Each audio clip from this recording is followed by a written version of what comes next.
નમસ્કાર મિત્રો અને વડીલો, તમારું બધાનું ગુજરાતી સ્ટોરી ચેનલમાં સ્વાગત કરું છું.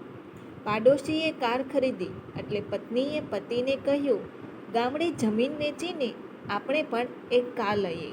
જમીન વેચવા ગામડે ગયા તો ત્યાં જઈને પત્નીએ, જો આ સ્ટોરી તમને પસંદ પડે તો આ ચેનલને સબસ્ક્રાઈબ, લાઈક, શેર અને કમેન્ટમાં અભિપ્રાય જરૂર જણાવજો. સિદ્ધાર્થ ઓફિસેથી થાકીને સાંજે ઘરે આવ્યો. ત્યાં તો તેની પત્ની તેની પાસે આવી અને ચા કે પાણીનું પૂછ્યા પહેલાં બોલી કે બાજુવાળા રાવલભાઈએ નવી નકોર મોટર લીધી, પૂરા 17 લાખની, એ પણ રોકડા રૂપિયાથી. સિદ્ધાર્થ કંઈ બોલ્યો નહીં, જેથી તેની પત્નીની ધીરજ ખૂટી ગઈ અને બોલી કે આપણે પણ એક મોટર લઈએ. તમે સ્કૂટરમાં ઓફિસે જાઓ છો તે હવે સારું ન લાગે.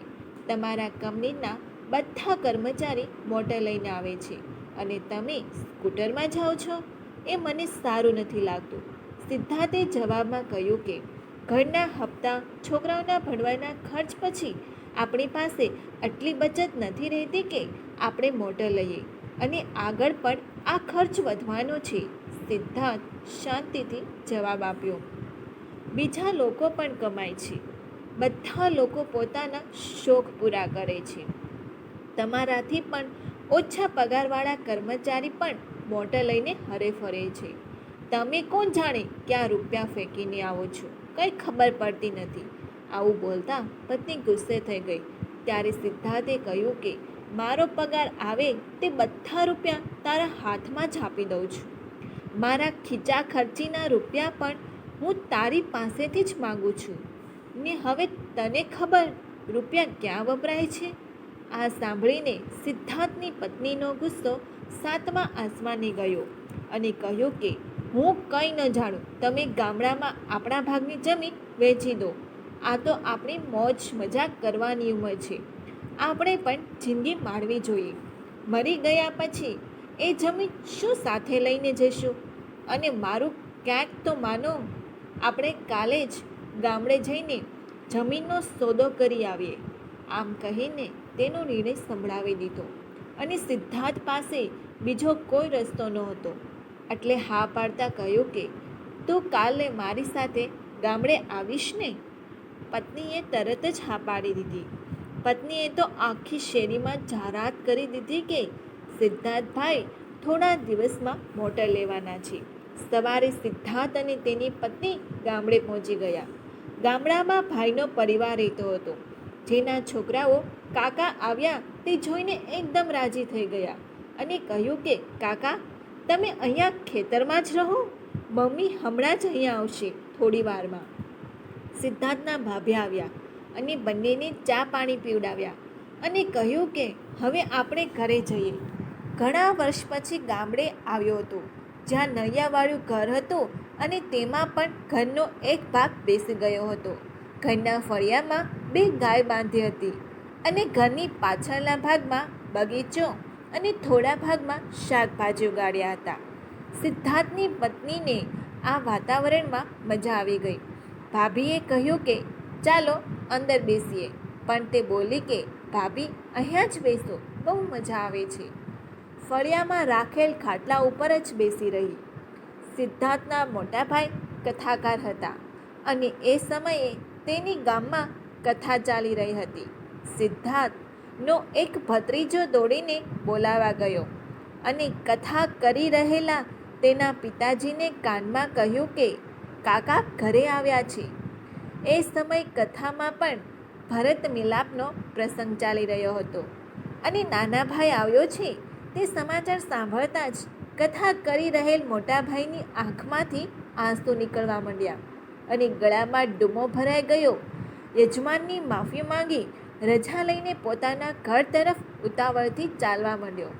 સિદ્ધાર્થ મોટાભાઈને ઘર તરફ આવતા જોઈને દોડીને મોટાભાઈને ભેટી પડ્યો અને બંને ભાઈ ઘણા સમયે મળતા હોવાથી બંનેની આંખોમાં આંસુ આવી ગયા.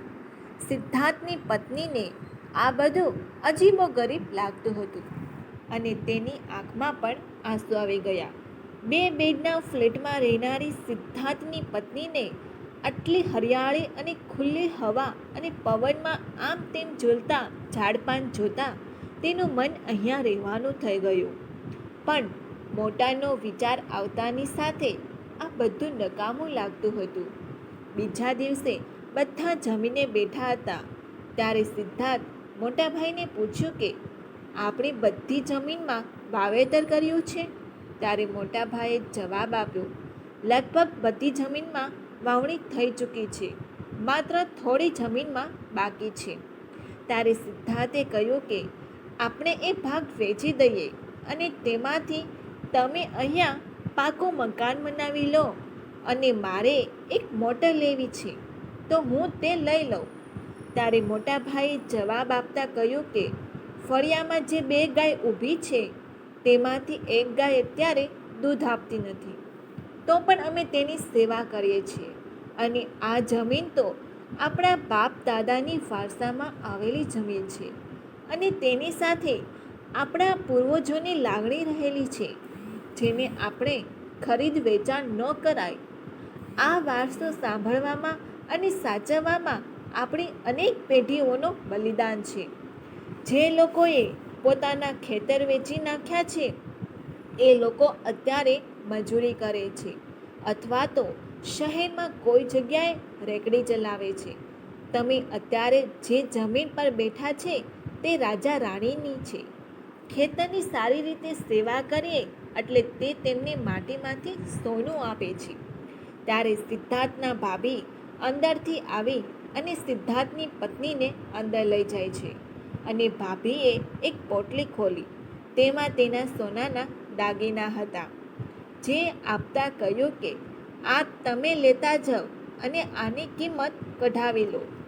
તેમાંથી તમારી મોટર આવી જાય એમ હોય તો આ બધા દાગીના વહેંચી નાખજો અને રૂપિયા પૂરા ન આવે તો કહેજો, આપણે એ જમીનનો ટુકડો વહેંચી નાખીશું.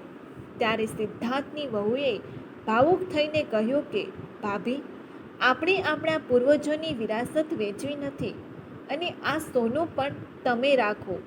સારું વર્ષ આવે ત્યારે આપણે મોટર લઈશું અને એમાં પહેલાં તમને અને ભાઈને લઈ જઈને જાત્રા કરવા માટે જશું. જો આ સ્ટોરી તમને પસંદ પડી હોય તો દરેક લોકો જોડે શેર કરજો. સાંભળવા માટે આભાર.